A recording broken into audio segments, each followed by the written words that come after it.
en una nueva declaración del señor Bárcenas que el Partido Popular tenía caja B y tenía una financiación B no en Madrid y en las altas esferas de la política en Madrid, la tenía en todo el conjunto de España. Y si la tenía en todo el conjunto de España, eso implica a todas las regiones y eso implica a todas las provincias, con lo cual entendemos de las declaraciones del señor Bárcenas que también la tenía en Extremadura, Cáceres y Badajoz. Pedimos una respuesta y pedimos una explicación.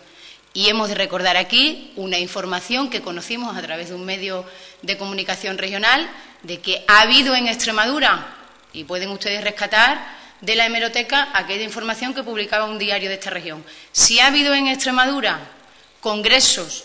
y ha habido en Extremadura actos electorales del Partido Popular financiados por la trama irregular y la financiación B, y ayer dice este señor que la financiación B estaba en todas las regiones y en todas las provincias y que los secretarios generales de todas las regiones y todas las provincias los conocían, quienes fueron o quienes son ahora tendrán que salir y hablar,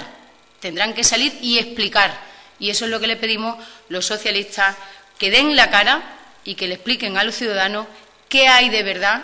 en las palabras de Bárcenas, que decía ayer el supercandidato que él no le echaba mucha cuenta